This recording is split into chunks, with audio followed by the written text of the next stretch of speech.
Assalamualaikum warahmatullahi wabarakatuh. Perkenalkan kami dari kelompok 7 Ilmu Ekonomi Makro Islam dengan dosen pengampu Ibu Dini Sistri Putri SPDME, Program Studi Manajemen Bisnis Syariah, Fakultas Ekonomi dan Bisnis Islam, UIN Mahmud Yunus Batu Sangkar. Dengan anggota kelompok Mike Dwi Andriani dan Jesse Escheva. Di sini kami akan menjelaskan materi tentang menganalisis strategi, sistem, dan kebijakan moneter dalam ekonomi makro Islam. Dengan materi pertama akan dibacakan oleh rekan saya yaitu Mike. Kepada Mike dipersilahkan. Materi A, strategi kebijakan moneter.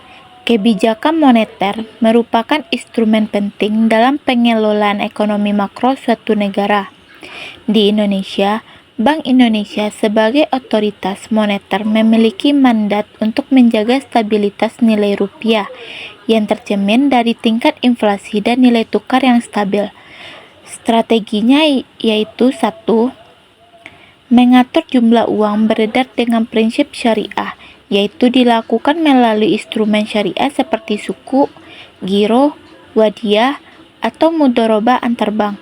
Yang kedua, mendorong sistem bagi hasil atau profit and loss sharing, yaitu menggantikan sistem bunga dengan kerjasama usaha, musyarakah dan mudharabah. Yang ketiga, meningkatkan pembiayaan sektor real, fokus pada kegiatan ekonomi produktif seperti perdagangan, pertanian, dan industri. 4. Mengendalikan inflasi secara etis dan sosial, mengontrol harga dengan cara meningkatkan produksi dan efisiensi, bukan menaikkan suku bunga. Yang kelima, menjaga stabilitas nilai mata uang, menetapkan kebijakan nilai tukar yang adil dan tidak merugikan salah satu pihak. Tujuan dari strategi ini ialah A. Mewujudkan stabilitas ekonomi tanpa riba. B. Menjamin keadilan distribusi pendapatan. C. Mendorong pertumbuhan sektor real dan produktivitas. D. Menjaga nilai uang dan kesejahteraan masyarakat. Materi kedua yaitu sistem moneter. Sistem moneter Islam didasarkan pada nilai-nilai keadilan, stabilitas, dan kesejahteraan ekonomi yang berkelanjutan.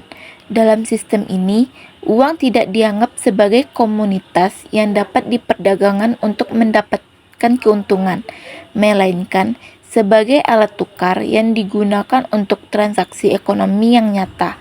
Prinsip utama dalam sistem moneter Islam adalah 1. Larangan riba atau bunga. Segala bentuk tambahan atau keuntungan yang bersifat pasti dalam pinjam uang, riba, itu dilarang. Sistem bunga diganti dengan bagi hasil, profit and loss sharing. 2. Larangan gharar dan maisir. Tidak boleh ada ketidakjelasan, yaitu gharar, dan perjudian atau spekulasi maisir dalam transaksi keuangan. 3. Uang sebagai alat tukar, bukan komoditas.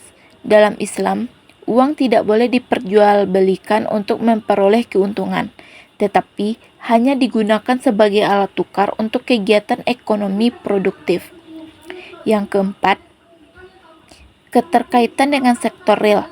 Setiap aktivitas moneter harus terhubung dengan kegiatan ekonomi nyata seperti perdagangan, industri, dan investasi halal. Yang kelima, keadilan dan pemerataan. Sistem moneter Islam bertujuan menciptakan keseimbangan antara pemilik modal dan pelaku usaha melalui sistem bagi hasil, serta mengurangi kesenjangan sosial. Baiklah, selanjutnya saya sendiri akan melanjutkan materinya, yaitu instrumen dalam sistem moneter Islam. Yang pertama, bagi hasil atau mudharabah dan musyarakah. Mudharabah adalah kerjasama antara pemilik modal dan pengelola usaha dengan pembagian keuntungan sesuai kesepakatan. Musyarakah adalah kerjasama di mana semua pihak memberikan modal dan menanggung utang rugi bersama. Yang kedua, zakat, infak, dan sedekah atau disingkat dengan ZIS, berfungsi memperlancar sirkulasi uang dan mengurangi penumpukan harta pada golongan tertentu. Yang ketiga adalah sukuk atau obligasi syariah, instrumen investasi halal yang digunakan pemerintah atau lembaga keuangan untuk mengumpulkan dana tanpa bunga. Yang keempat yaitu sertifikat Bank Indonesia Syariah atau SBIS, digunakan oleh Bank Sentral untuk mengatur jumlah uang beredar dalam sistem keuangan Islam. Tujuan sistem moneter Islam yaitu yang pertama, menjaga stabilitas ekonomi dan nilai uang. Yang kedua, mendorong aktivitas ekonomi produktif dan halal. Yang ketiga, mengurangi kesenjangan sosial. Yang terakhir, mewujudkan keadilan dan kesejahteraan umat. C. Berbagai mazhab dan kebijakan moneter. Yang pertama yaitu mazhab Iqtisanuddha. Tokohnya yaitu Muhammad Baqir Al-Sadar, fokus pada konsep uang sebagai alat tukar, bukan komoditas. Menolak penciptaan uang berbasis bunga, pemerintah berperan kuat dalam mengontrol jumlah uang beredar dan mencegah spekulasi. Kebijakan moneternya yaitu yang pertama mengatur peredaran uang dengan zakat, pajak, dan larangan penimbunan atau kanz. Yang selanjutnya yaitu sistem moneter harus berbasis nilai real seperti emas atau aset nyata. 2. Mazhab mainstream. Tokohnya yaitu Muhammad Umar Chapra, Muhammad Nejatullah Siddiqi, Muhammad Taqi Usmani. Mengadopsi sistem modern namun disesuaikan dengan syariah. Mengakui peran bank sentral, sistem keuangan modern, dan instrumen moneter non-riba. 3. Mazhab kontemporer reformis. Tokohnya yaitu Monzer Kaf dan Muhammad Aslam Hanif. Lebih realistis terhadap sistem ekonomi global modern. Mengusulkan adaptasi sistem moneter modern dengan prinsip syariah.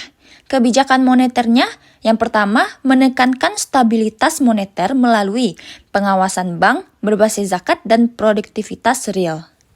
Baiklah, hanya segitu materi yang dapat kami sampaikan. Jika ada kritik dan saran atau pertanyaan, dipersilahkan kepada teman-teman. Baiklah, terima kasih. Assalamualaikum warahmatullahi wabarakatuh.